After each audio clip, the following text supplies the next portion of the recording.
Hello everyone, I'm Paul, a digital artist, here to share my journey with you, hoping anyone who can benefit from it does. So I've been looking out for a free alternative to Photoshop, and a friend recommended Krita.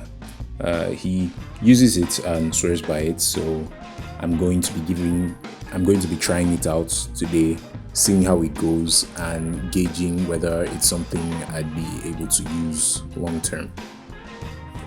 Let's get it.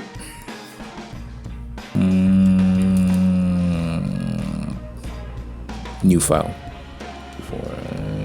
Looks like RGB alpha. It's 300 ppi. Right. It's not like I'm creating anything insane. I just want to test it out. Yeah. Let's go creative. One thing I do hope is you can have a reference window on this app. Photoshop annoys me by not having a reference window. Wait, let me Google that. Okay, it turns out they do have a way to put in references. Nice. It used to be a reference window, but now it's called the reference Docker.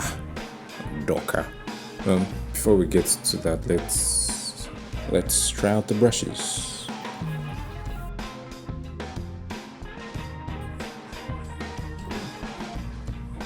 This is the first brush, and already I think I like it.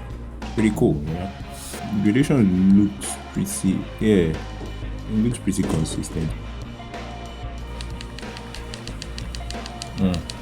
I like that my tablet, I calibrated the keys to work with Photoshop, and I appreciate that. So far, the main buttons that I used on the tablet, which are like the button to increase and reduce the brush size, still work to perform the same function in Krita. I think the best way to test the brushes further is to just draw something. So let's draw something. So I mentioned importing references earlier, and that you can do that with the reference Docker tool. That's this pin-shaped tool over here.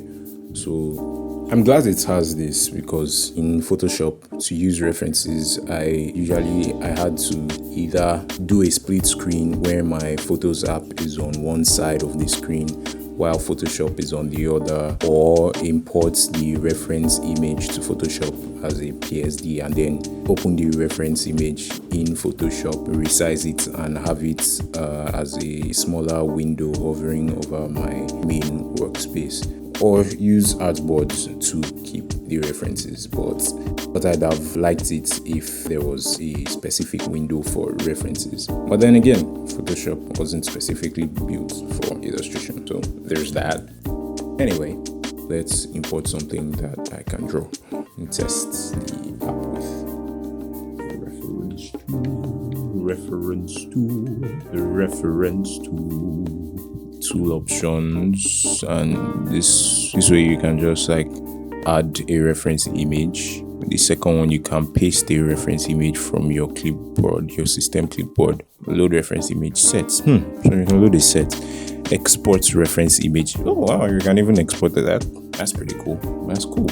Okay, since we can paste, let me go to the app where I collect reference images. Concepts app. This is the app I used to study in school, by the way. Admin law, character. I use this for a lot of things. Mood boards, reference image. What I want to draw something, draw some full body stuff. I only just started collecting these. These are images from Pinterest. I don't want to just open Pinterest all the time and be looking for images. I can just have some here. I like this. Copy. There we go. Paste reference image to clipboard. I don't see it. Wait. Paste. I'm confused. I'm very confused. Am I missing something? Why? I had to go right click and press paste. Why wasn't the paste function working? I don't know. Something wrong? There we go. Can I take it outside? Yeah, I can take it outside. So now, my favorite part, to test the brushes. Let's go. This is the eraser brush. Oh yeah, one thing that I like about Krita already is the fact that once I opened it, it created a paint layer on top of the background layer, which is like the default layer you start painting on once you open a new file of the parts. Cause like I don't know how many times in Photoshop where I open a new file and then I just start painting, and then after I've done a good bit of painting, I realize that I've been working on the freaking background layer. Oh my gosh. Anyway, that's cool. Yeah, when I checked online, I saw something about Krita having to do with the eraser tool, where once you click an eraser, this icon is going to be checked, and then once the icon is selected, no matter the pen you have, no matter the pencil, the brush you're using, basically it's going to turn it into an eraser, and it works for everything. And I heard it even works for colors as well. That kind of sucks. Like, for example, if I didn't know that now, I would be very confused using it.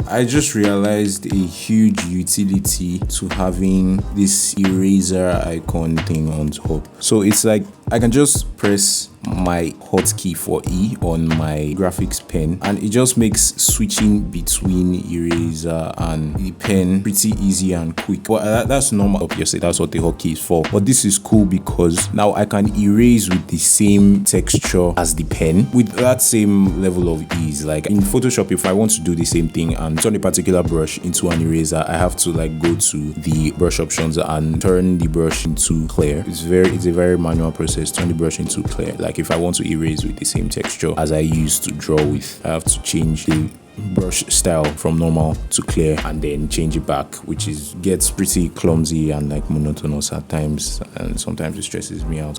This is cool actually. This is pretty cool. We're off to a good start, huh?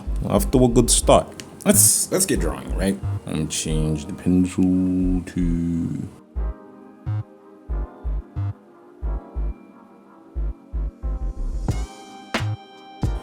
I'm really struggling to get the hang of the whole eraser tool thing.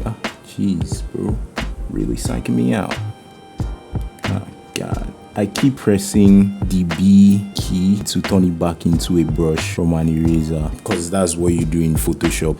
Will I ever get used to this eraser tool? I don't know, man. Maybe. Probably.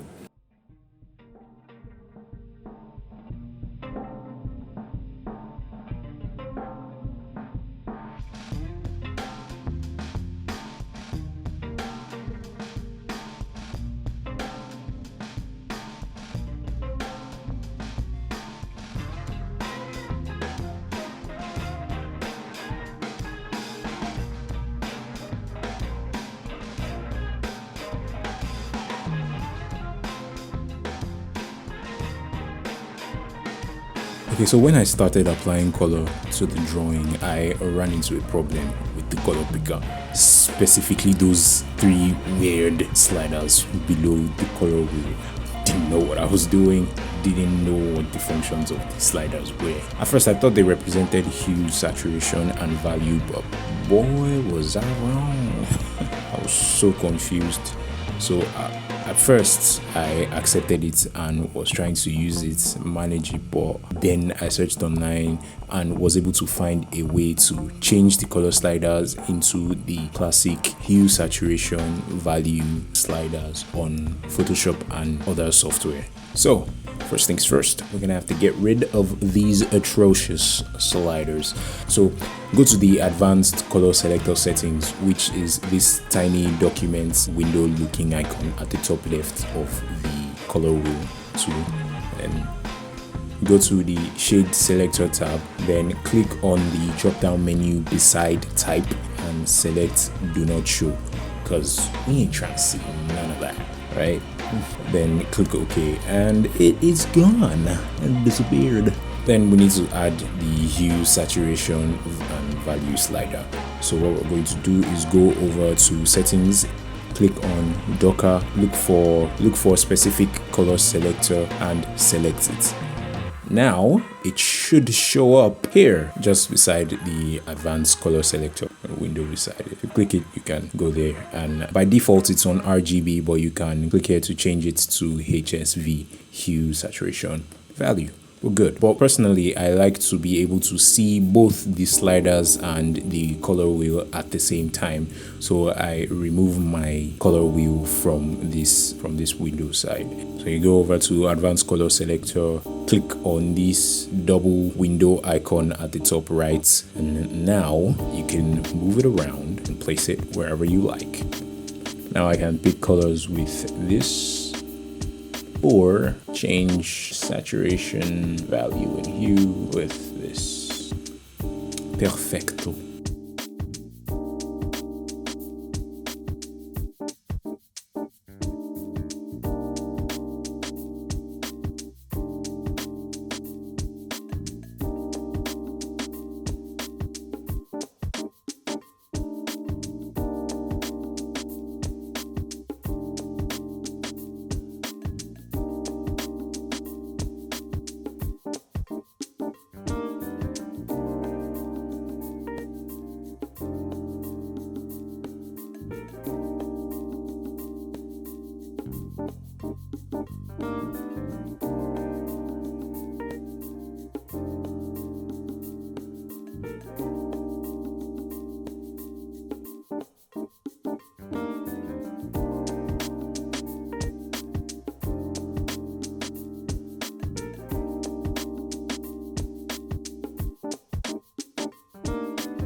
Okay, so I know initially I said I wasn't going to draw anything serious, but then I ended up taking it a little bit seriously. I guess I was just uncomfortable showing something that doesn't, look decent on the internet, but I don't know, whatever. Moving on. Now that I'm done drawing, I can give my final impressions. Also, I wrote this section of the script after a while, a couple of weeks after using Krita, so that it can be more useful. So, final impressions. First of all, Krita has a reference window. I know it's a lot of software have it, but hey, I just like it. Thumbs up from me. Second, it can animate. I mean, that's just a huge plus if you're in that field, or if you're looking to double in it in the future, like me. So now let's talk about the brushes. See, Krita's brushes are good. When I first got started with using Photoshop, I was quite confused concerning the brushes. I would go online and looking at other artists, and then I'd be like, oh, what brushes are they using? Are my brushes good enough? Where do I get good textured brushes and a bunch of other things? But Krita really comes ready to go. Going through the brushes the first time, I was like, yep, someone can start here. Like, you can get this app as a beginner, start here, and you have what you need to make solid work and not be worried about not having the right brushes for a long time. You can just focus all that energy on growing your craft. There's a good bit of textured brushes, hard brushes, round brushes, mixer brushes, which are more than enough to get going, right? If you want more, there's an online community where you can get more brushes. I've seen online that you can even find painterly brushes like you might have in Rebel or Corel or Clip Studio. I can't speak on those yet because I haven't gotten around to finding or using any of those brushes yet. Because, well, as I said earlier, the ones that come with it are pretty good to begin with. Yeah, one last thing about the brushes is accessing them and the ability to categorize them in this app beats Photoshop hands down to me. Accessibility of brushes, arrangement of brushes, Krita takes the cake, right? It's just better. Photoshop accessing brushes was annoying for me. I don't think I need to get into that, but yeah. Then let's talk about hotkeys and shortcuts. I'll mostly be talking about the shortcuts I use frequently on Photoshop and how they transfer here with the functions and all that stuff. I'll start with a pleasant surprise, the R key. The R key doesn't rotate here in Krita like it did in Photoshop. Really weird, because I would have bet money that this would be one of the ones that would stay the same. But it does do something else. It's pretty cool. It's a layer selector here in Krita. So if you have like artwork where you have different things on different layers, when you hold R and click on something on your canvas, it takes you from the layer you're on currently to the layer of the thing you clicked on your canvas. So you don't need to like keep going through that layered list. Oh my god, where's the paint layer? The shadow layer, where's the layer where I drew the orb? The layer where I drew the grass, this and that and this, and then you should just... It just looks very confusing because it's a long list of layers. You can just tap on the thing you're trying to get to the layer of on the canvas, and it'll take you there while holding R.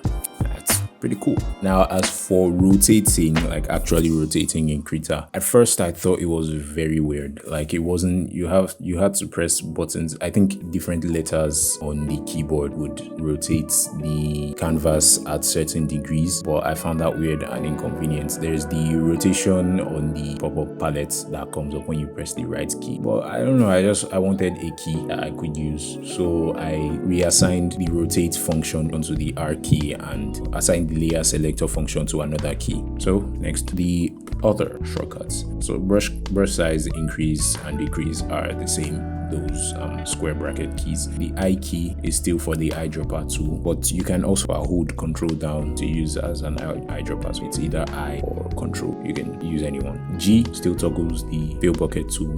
H, the hand tool, is different. In Photoshop, it's either H or spacebar you can use to move around the canvas. In Krita, it's just the spacebar. H brings up the color history. The L key still activates the lasso tool, and of course Control Z is still undo, but redo is Control Shift Z originally. Control Y toggles soft proofing on and off in Krita, but I changed my redo to Control Y in the settings.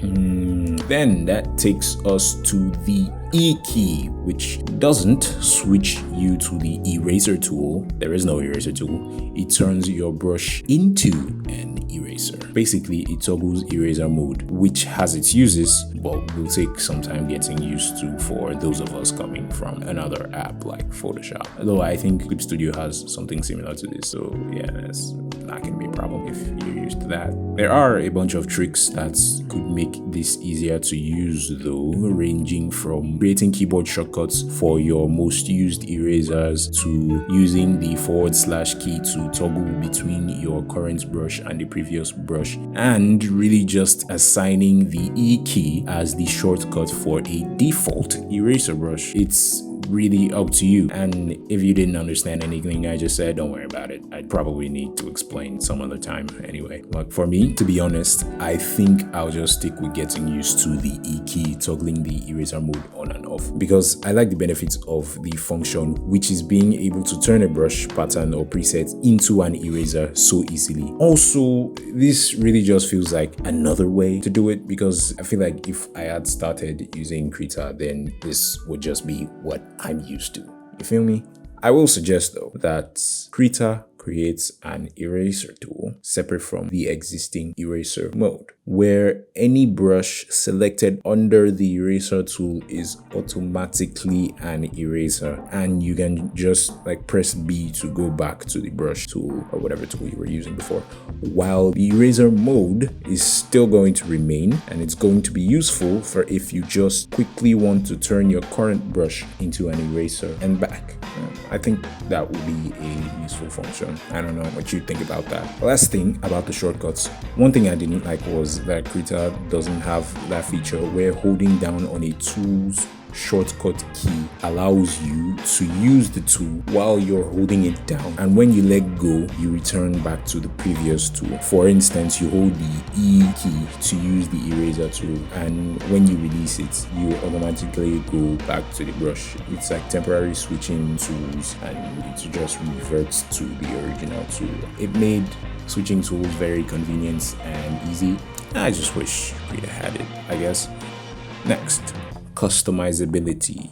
As you might have been able to deduce from all my talk about shortcuts, Krita is very customizable.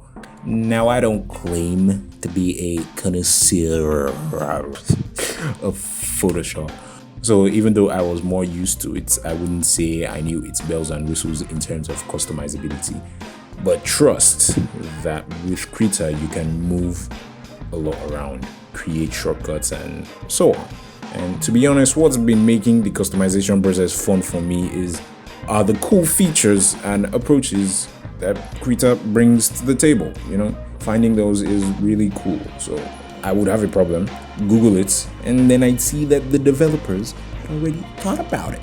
And you could just do this and that, and it'll work just how you want it. They're smart. That's pretty cool. I like that. They're smart people, the developers. And also, I think the fact that it's open source makes it even better because people code plugins and stuff like that in Python. Granted, I'm not a tech guy, so I don't know how this stuff works. So that makes Krita even more malleable. It's awesome. It's awesome. It's just awesome. I could do a video about how I customize my Krita to make it fit my needs as a migrant from Photoshop. If you would like to see that, let me know in the comments. Next, interface design. In terms of design, I'm gonna have to go with Photoshop for this one, all right? Okay, here's the thing. Photoshop feels sleeker. It feels fancy. The design is kind of minimal. I just prefer the design. It's especially in terms of the dockers. Things just feel like bulkier and bigger here in Krita design-wise, and that's not my thing. Like bulky, big icons. But that's really not a big deal, to be honest. So workflow and intuitiveness of use. So given that my Photoshop today looks almost exactly how it looked when I first started using it, I'll have to say that Krita is a little bit lacking here if you're coming from a different software. If you're new, you probably won't notice anything, but if you're migrating, there might be a couple of defaults you would probably want to change. In a sense, I think it's not completely fair to level this as a criticism against Krita because Photoshop is the industry standard. And I think these things are like Krita just trying to do their own thing, trying to bring their own perspective. But that color wheel really tripped me off, as well as the erasers. And the fact that I can have an RGB slider and a color wheel in one Docker and have them on screen at the same time without either using a plugin or moving one out of the Docker area, it's not really comfortable. Yeah, it doesn't really come ready to use for someone used to something else. But I tend to be a glass half full kind of guy in situations like this. So I'd like to judge Krita on its own merits and for what it's trying to do. So I'm not going to put down what's pretty clearly to me is a good tool because I'm used to the workflow or design of something else. And to be honest, I'm liking it so far, I'm liking it, so that leads us into the overall experience. So overall, I think the key phrase for me in this video has been, it'll take some getting used to. But at the time of writing this segment of the script, I've been using Krita for like 3 weeks now. And I've almost completely forgotten about Photoshop. I don't know what to say. It's just what it is, Now, I don't know. Maybe that's just me being excited about a new tool. Maybe I'll miss Photoshop later after a while. But right now, needless to say, I think Krita is good. It's not perfect, but it's brilliant, especially for a free software. You have to let that sink in for a while. This is a free software made by people who do not earn from your purchase of their app. And it's rivaling software like Photoshop that has its crazy subscriptions. Well, it's rivaling it for artists anyway. Photoshop can be used for many things. The imperfections in Krita aren't detrimental to your capacity as an artist. All it is different. If you keep an open mind, because I'm guessing no two software are the same, and give Krita a shot, I think you'll appreciate it. Because I am. So, I think that's it for the video. Oh dang, I almost forgot. Like and sub, bro. If you enjoyed the video, please leave a comment. I don't know, maybe I said something wrong or something weird. I have only been using Krita for a couple of weeks, so I'm still a newbie. If you have some instruction or something, leave it in a comment. And leave a like and subscribe. Please. Pretty please. Thank you. And see you later. Bye.